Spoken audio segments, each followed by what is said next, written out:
We are live. Oh, shit. Sorry, I was in. Tom? Yep. Sherry? Yep. Bernie? Here. Richard? Here. Chris? Here. Jason? Here. Tandra? Excused. Oh, okay. Beth? Excused.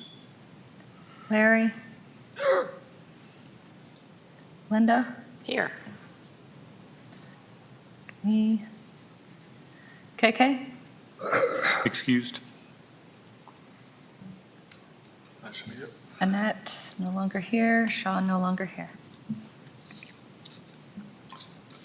All right, looking over June's minutes. Any corrections, deletions? I move we accept. Just one edit. I'm going to edit Sean's name. There's an extra C in there, so I'll fix that before making them final.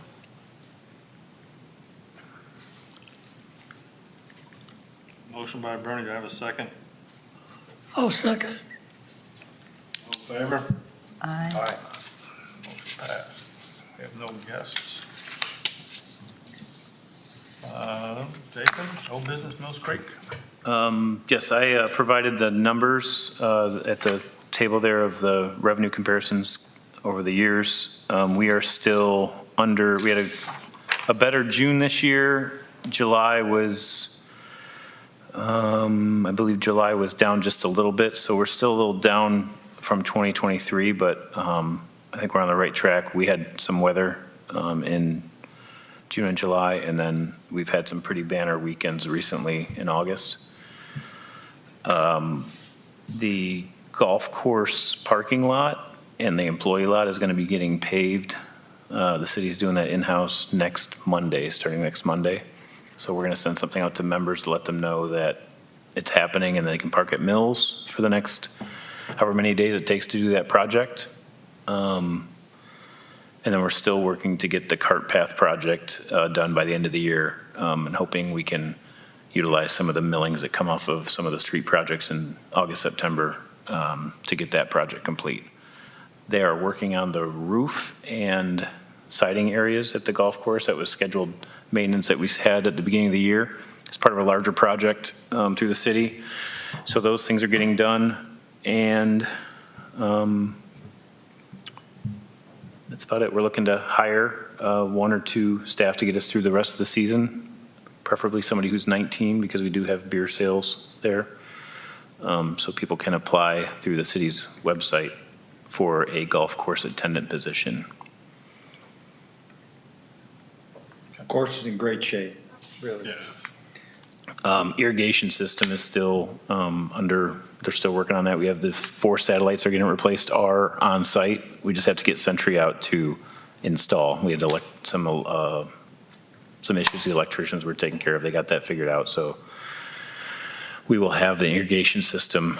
We're doing it manually right now, but Well, it was drying out and then we got some rain, so that helped it. got a lot of rain. roll out there, which is great. Nice. Any questions on Mills Creek Golf Course? It's going to be, I guess, my show for this. Oh, there's Chris on there too. Sandusky events. Unfortunately, out of the 10 years of Touch a Truck, we had to cancel it last week. It was not an easy decision to make because we don't have a rain date for that event because it's such a large event with so many partners. To tell them to come back the next day or a week later is just not feasible for all the law enforcement, the public, the fire department, all those different groups. So we canceled, made that decision on the morning of the event. It looked like it was going to get real dicey around the time when we were going to start opening the event up. And of course, we made the call, and we made the call at 10 a.m. and 11 a.m. It was probably the most beautiful day you've seen in Sandusky, and it was sunny and it was great. And then at about 3:30 is when those storms hit that went, through here, and they had tornadoes in Cleveland. So we did have porta restrooms delivered for the event, and those got blown over at the marina during that, so that shows how windy and how much it would have been a problem to have that event. We are looking forward to next year's, and we were able to keep the bouncy houses that we get and the chairs and tables. We were able to push that to next year. So the event will be back August 5th, 2025. So put it on your calendar, and we will. So the money it'll carry over to? Yes, we're going to carry over our sponsors as well. We had a lot of sponsors, and if we add more sponsors for next year, hopefully we can add more activities. Now, I don't know if this next year's considered our 11th, since we didn't really have the 10th, or if we just do the 10th over again. 10th, yeah. Maybe we can make you guys can decide 10th over again? All right, our 10th annual Touch a Truck will be next year, August 5th, 2025. The weather was certainly questionable, and it could have been a lot worse. Yeah. I mean, it was the right call by far. Oh, my basement flooded again. Could have been down in Oak Island. Oh, yeah, you had it. And I was in contact with Annette, who, championed that event for several years. And they had 3 tornado warnings while this was all going on up here, and they'd cancel all their National Night Out Touch a Trucks down there as well. Any questions on Touch a Truck? All right, we have community collaboration coming up this Friday, the 16th, and this year we are partnering with the Sandusky City Schools, so we're expecting a great turnout, especially with the kids. We're offering all kinds of stuff through the health department. They can do screenings, shots, and dental work all on the site out at Mills, and we're blocking Mills off from Pierce all the way down to Perkins Ave. If we do have inclement weather, the team that we've put together for the event has decided to move it indoors at Mills. So we'll have all 32 vendors inside the Mills, most of them inside the gymnasium, and then in other parts of the building, especially the health department, with them doing health screenings and things, they need privacy for that. But if it does rain, we still are going to have the event. The schools have really stepped up this year with giving out backpacks, so each kid has to go through and visit, correct me if I'm wrong, Linda, 4 of the vendors in order to qualify to get a free backpack that has school supplies inside it, but all for the Sandusky City Schools. So it should be a great event. If it's outdoors, we'll have food trucks. We'll have a DJ either way, inside or out. And then, like I said, there's 32 different vendors, different. Is this open for everybody? It's open for everybody. You didn't have to be on a waiting list or get. It is wide open. Yes, great question. You do Sherry. have to Thank be you. a Sandusky Schools student to get the backpack. Do you have to show something to show that you are? They're going to have their whole We have a. laptop with, Yeah, and we have a card that they go around Yeah. that they have to punch, but and yeah. they'll have the family, like the enrollment, so they'll know. Any questions about that event? If you're free Friday afternoon, we'd love to see you out there. I'm out. We just wrapped up day 3 of 4 days of Safety Town, Whiteman Weber Safety Town. And it's great having all the little kids, the 5-year-olds and 6-year-olds wandering the halls and going out for all the different things and being out in the back with we've had beautiful weather, knock on wood, so far for that. And it's with police and fire, it's just been a great few days over at Mills for that. And then we have graduation tomorrow with a couple guest speakers. One is included, Commissioner Kuntz will be addressing, we have about probably somewhere in the low 40s of that many kids there. We had, registration was at 55 or 56, and we're in the 40s. So there were some people that did not make it to Safety Town, but it's been great, and we're looking forward to tomorrow with water safety and what else? We have bus safety in Safety Town, and we'll be, what's that? And graduation at noon tomorrow. So just an update on Safety Town. We look forward to, bringing that back even better next year as well. All right. Anything else under old business? New business with staffing and hiring. We did fill our recreation program supervisor position with Ryan Fry. He was previously at Perkins Township Recreation. He's been in Elyria, he's been in Fremont, and he's been a coach at Sandusky High for soccer, I believe, years ago. He's currently a coach for soccer, and that's why he's not here this evening, but he has nothing really to report on since he's only been here about 5 or 6 days. So we're getting him onboarded, and he'll be at the next meeting to report on the things that he's going to be working on. He'll be Who's he replacing? it's a nets position, so he'll still be over the clubhouse at the golf course, and then we're going to have more of the event side of things, like what I did when I came into that position years ago. So he'll be taking on Dragons and Bacon Fest, some of the 5K things that we have, and he actually spent a summer being the clubhouse manager at the golf course, so he's got experience with that. So we're happy to have him here and get him up to speed on everything going on there. And I think then he also volunteered for the Whiteman Weaver Kids Fest. he mentioned that, yeah, that he was part of the coaches that did that, yeah. Very positive guy. He's done a lot for Sandusky Schools. I got to know him real well. Awesome. Cool. Good to hear. I got stuck in Alaska. He covered for me as a golf coach. I don't know, can you get stuck in Alaska? Like, I'd love to get stuck in Alaska sometime. That was Sean's first day. Wow. And they canceled my flight, so I couldn't get back. And Ryan took the golf team to the tournament because I wasn't there. Nice, Good Great kid. guy. yeah. So that's, Sean had vouched for that. Just get hold of Sean. He'll say it. we're looking forward to having him, and he'll be here next month to talk to all of you. We are also filled a seasonal grounds position that's going to start tomorrow, and trying to think if there's any, we said goodbye to some staff. We had an intern through the foundation, community foundation, Ashlyn Lagondo.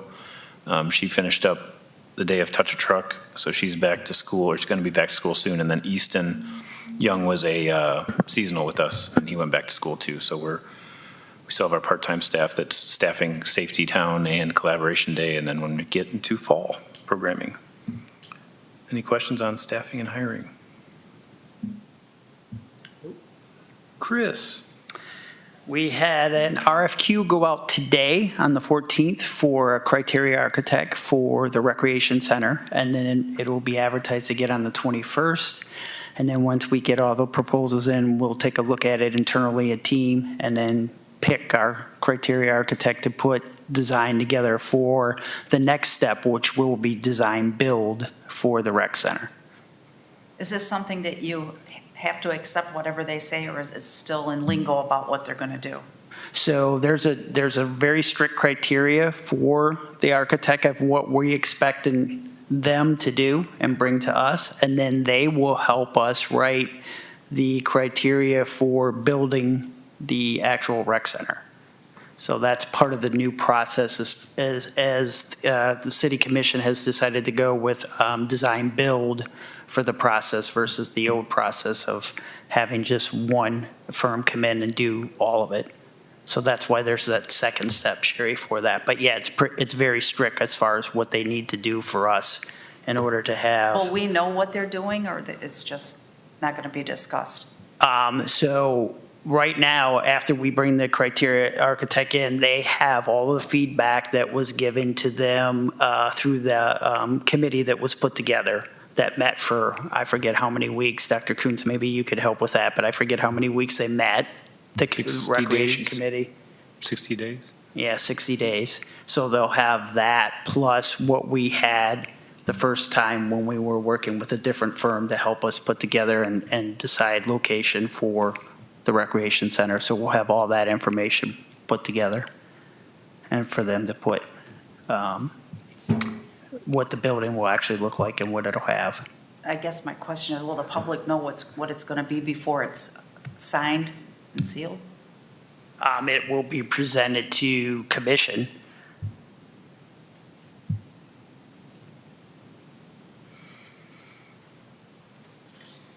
Quick, Yes. quick question, because I haven't been involved in a process where the citizens have been able to provide input, and others have provided input with this advisory committee. But when we traveled to Fremont and we looked at the facility, something came to my mind, and it might sound simplistic, but the company that developed that built that, I was thinking to myself, I wonder how many rec centers has this particular company done, right? And then when I combine that with what the citizens and the advisory committee decided that they wanted inside the structure, like, I would think that some of these developers have done this so long that they could take the specs that we have, right? They almost have like a template for everything that's needed inside a building. They might have 3, 4 different types.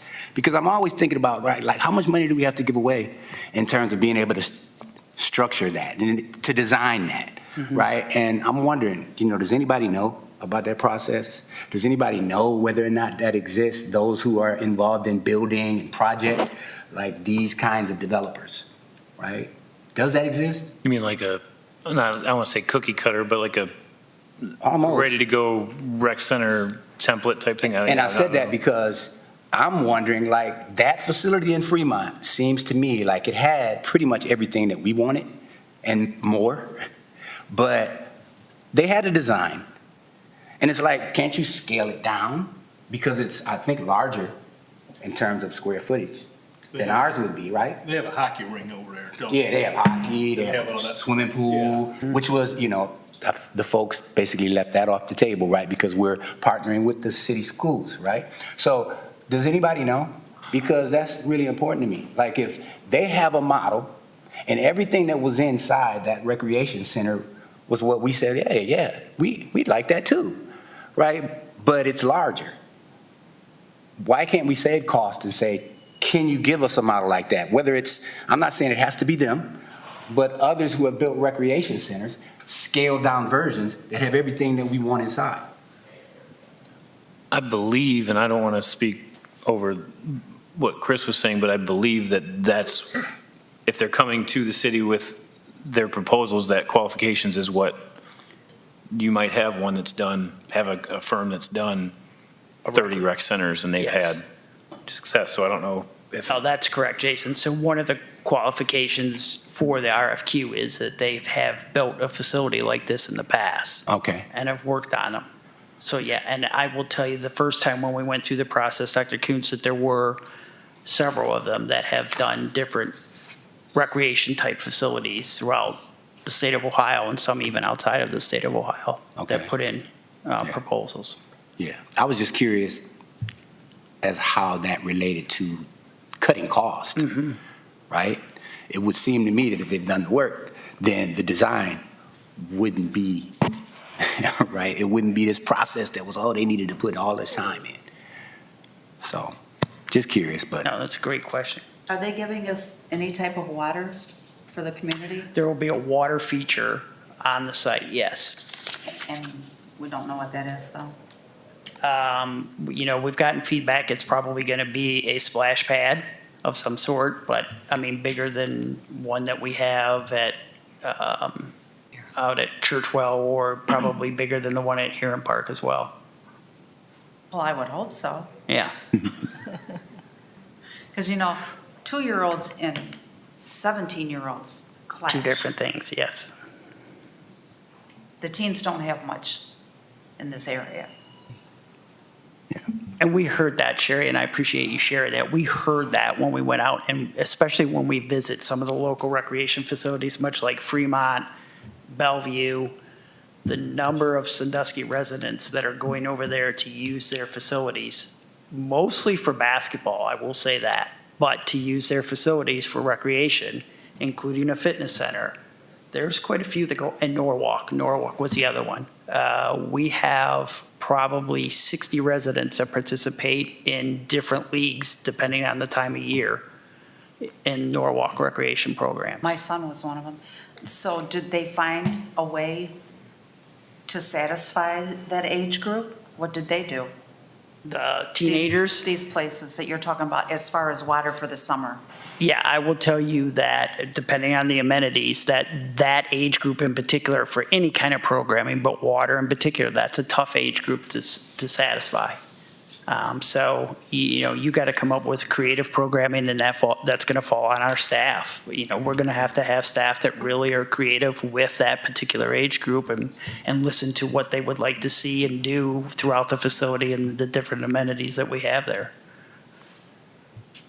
Quick, I know this is a foregone conclusion, but can you get me up to speed in terms of how the residents were able to chime in and contribute their comments as it related to, because I keep hearing this, what about the outdoor pool? And I'm saying, well, didn't you have a process where you were able to talk about that, and then it was decided that we would partner with the schools, Absolutely. right, for use of the new swimming pool? So that was my thinking going in. I don't know what that process looked like, if people were able to say, hey, can we do that? And then it was decided, no, we're not going to do the outdoor pool. And I can put this on the record because I'm not going to waffle on issues that I already have strong feelings about. That personally, I think that the pool over at the school is a great idea.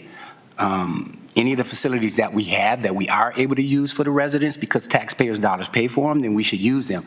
And I always look at these situations like, something that we have now is better than that we didn't have.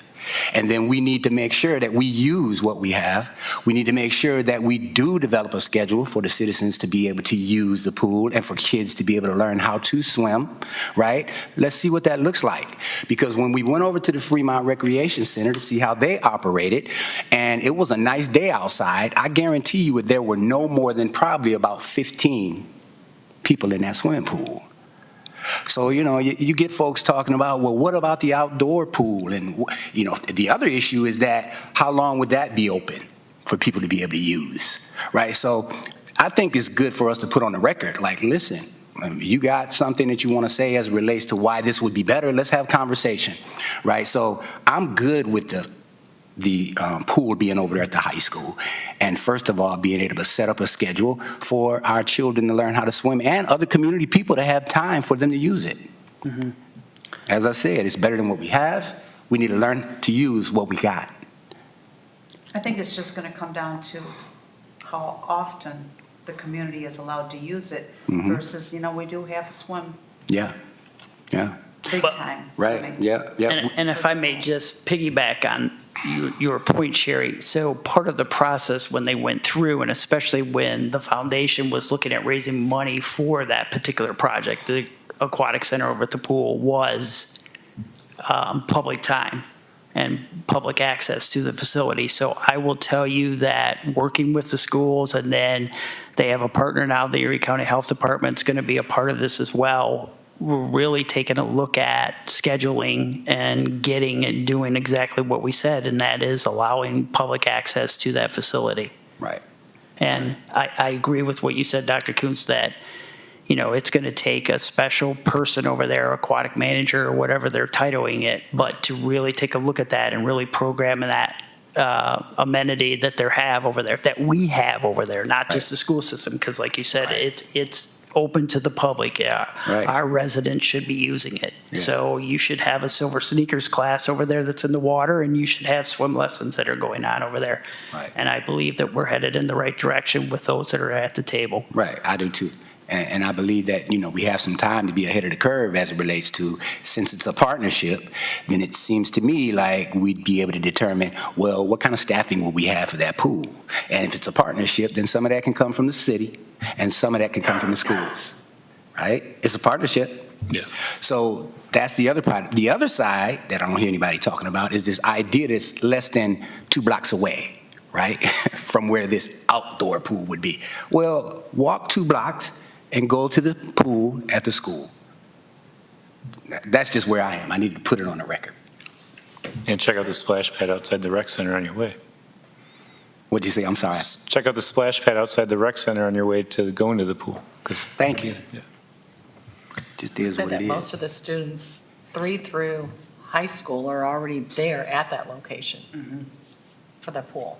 Right. So they don't even have to travel. Exactly. They're there. Right. I just don't like to see waste. Right. Use what we got. Anything else, Chris? No, thank you. On the fall programming, we're talking about fall already. It's mid-August, wow. So We have our fall out-of-school camp registration is open, but currently we're at max at the amount of spots that we have open for that right now, which is at 75. That's scheduled to start September 9th, Monday, after school gets going. And Chris has been lining up some of the partners that have been part of the other out-of-school programs in the past, so while Tandra is out. But we will be ready to open the doors up on the 9th for the out-of-school camp. And then the next thing I have is gymnastics. Gymnastics is set for September. It's a little bit of, Barb is coaching, but there's been a announcement of a ownership change. KP Gymnastics is, we're partnering with them, but we know since Barb is there that things are in good hands, and looking forward to working with them. So that registration is open for September right now on our site. And but just got a message from Bridget Swain. She had done some fitness classes, adult fitness classes at Mills with us last year, and asked if she could come back and do those again. So that's going to be scheduled. I think it's an 8-week program, and we do that out of the dance room. It was an adult program that was pretty popular. It gained some popularity last year, so we're looking forward to having that come back. And then we also still have peer pressure going on, the free community workouts, and we have the yoga that's still happening down at the pier. So getting things moving for fall, and look forward to adding in some programming and maybe bring back some of the programming that we had previously with Ryan coming on board. So maybe we can start talking about a volleyball league, adult volleyball league again, and look into doing some other things there. So any questions on the fall programming? Parks and facilities updates. One thing I wanted to just bring up is that we did have the city's insurance, who we got insurance through, did a walkthrough of all of our parks, looking at the, not the quality, but the conditions, there you go. Conditions of all the parks that we have and the playground equipment, some of the things that, whether things have been vandalized or if they've just, through age have gotten, past their prime. So we're looking at the report of that and then finding, where we need to make some adjustments. And we have a lot of the parks in our 5-year capital plan. So how we can get some of those either improved, or if we have to make, if there's some equipment that is, we always loved those really tall metal slides when we were kids, but unfortunately those aren't allowed, you're not allowed to really have those or build those anymore. But just going through and making sure that, everything is up to par for the parks that we have throughout the city. So we're looking forward to making a few changes there, and we'll keep you updated on what those would be if we had anything that was major. Any questions on those? With parks, Yep. I just wanted to commend the city and commend Jason for Pace Park, that paving of the basketball court. That looks nice over there. And I wasn't sure, because I think the last conversation we had, we were in the midst of talking with First Energy, guy from First Energy.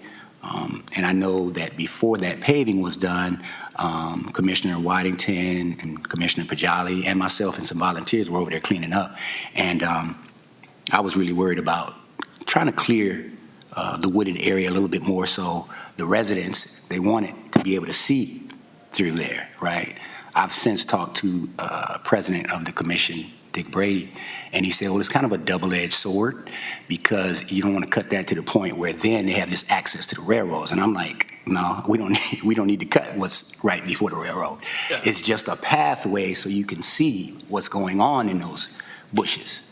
And I don't know if we talk to First Energy about being able to do that, if that is their responsibility, or are we able to commit some of our own folks from the city to be able to cut that?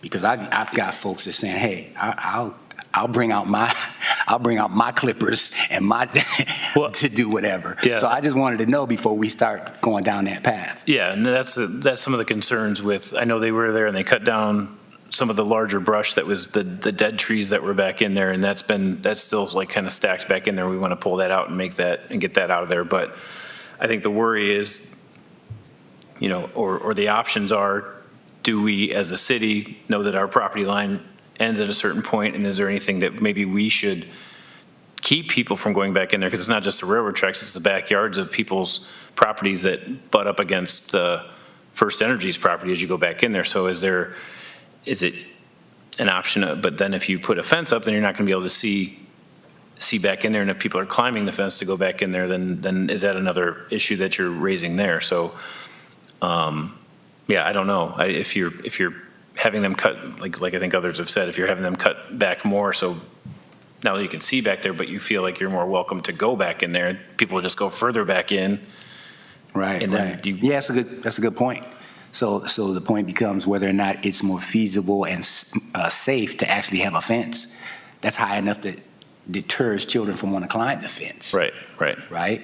Versus cutting and making a path where there will still be some hiding places. Right? So that might be an option. Yeah. A higher fence. But there needs to be something that deters them from going, or deterring somebody from luring somebody back into that area. Right? Because, just because there wasn't a problem yet doesn't mean there couldn't be a problem later. So, when I'm listening to folks give me their concerns, I take those seriously because I feel the same way. So I like that idea about a fence, and it's probably a whole lot less to have one wherever that line is that's high enough. They say they're not trying to climb that. Could you ask kind of the residents that you've been in contact with and see if they would be open to that as an option, then we can look on our side and see I can do that. Pun intended, on our side of the fence of where we build it, but. But I like the idea of a fence. But last question related to Firewall Park. I know that will be repaved, but there's a little bit more work to be done over there, right? Do you know exactly what the work will be that's to be completed at Firewall Park? For this year, yes. And I don't know if, Chris, if you want to take that, but. Yeah, so the basketball courts will be resurfaced and restriped, and new basketball poles, goals, and the whole 9 yards there. So that's going to be done for sure this year. As Jason was indicating, with the report that we got back from our insurance company about the condition of the playground, there are pieces of equipment that we're going to have to remove because of the age of the equipment, probably not replace, but as part of our capital plan, we're going to have to make adjustments in our department as far as the rotation of who gets the next love, if you will, with replacing equipment at various parks. And Firewall will have to be moved up in that scope based on the condition of the equipment. Gotcha. I remember seeing on our agenda, I guess it was at least a price that we shouldn't exceed. And I saw that and I said, well, it shouldn't cost anywhere near that. It was like $330,000 or something. And I was like. Firewall was in with other paving that they were doing. It wasn't just Firewall for that. I think the Firewall component was around 20-some thousand. Correct. Yeah. And we already somebody asked that question. So. We have the basketball backboards and hoops already Already here and ready to go. We just gotta pull out the old ones and put in the new, Okay. Where does the used equipment go? The used equipment? Usually it's not usable after it. Playgrounds? Yeah, usually it's not usable after you remove It it. goes to the, If it's steel, it can be recycled or. We'll scrap it and get, some money back to help defray the cost of whatever that, but the only reason I ask is we used to have, and it was very popular for the kids down at the old Surf's Up property where those little kids would sit on those things and dig in the sand and all that. Where did it go? that I can't speak to because I haven't seen any of those It since just I've been back. disappeared. No, Yes. there used to be some across from the high school park. There's Oh, some and at Lions. Schaefer, Summit Lions Paper still. Park has them in there. So when they're past their, The one that well, a lot of those, Surf's Up, even though everything was gone, they still had that and kids could still play on that if they used the pavilion or whatever. It's just gone. yeah, usually when we pulled that playground equipment, I think they pulled those as well. And once you pull them, they're usually not serviceable because of the concrete base that they have to put in the foundation for them. So it's not easy to pull them out. So they aren't usable once you pull them out. Oh, they had to pull them out for a reason. Yeah, I mean, that whole area was, they pulled the playground out of that area. I mean, and there wasn't really sand left over there for the things to scoop, and it just, we had Shoreline Park right down the street.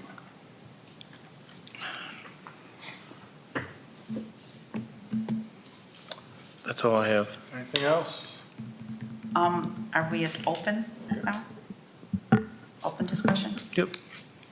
Are we going to replace Coakley as a It is coming board from the position? schools. It is? It is coming from the schools. Okay, so we put it in their ballpark.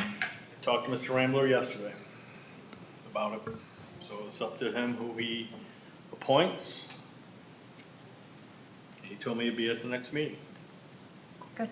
But I don't know who the person is. That's, Just for anybody watching or checking, we have a school-appointed position on the rec board, and that was Mr. Coakley's position, and now it's up to Mr. Rambler to appoint. Based on anybody's knowledge here, was Mr. Coakley the first person to serve who was an AD on this? no, Susie Sackett was here for a little bit. Oh, okay. Because they can make the decisions for the schools right then and there. We Right. can do it or can't do it. Right, right. So that was my next question. Yes. Do we feel that, even though Mr. Rambler gets to call that shot, whether or not we feel that that person should be the person who is in charge of athletics at Sandusky City Schools, and they can make some decisions right away? I think that's who he's leaning towards, but he didn't tell me for sure. He had to talk to the person, the conversation we had last night, Okay. so. I would say it's good to have that synergy as far as their facilities and being able to, if there's especially like we've talked about with the pool and having that conversation of, Right. when are the best times or when are there open spots for us to use facilities? Right. And then whether it's even not at the pool, if it's Yeah. the other, Yeah. And eliminate the middleman, yeah. Yeah, instead of asking, have to go. or the back and middle woman, ask. I'm sorry. Anything else? Need a motion to adjourn? I move we adjourn. I'll second. Oh, second. Is that Barb or All right, call.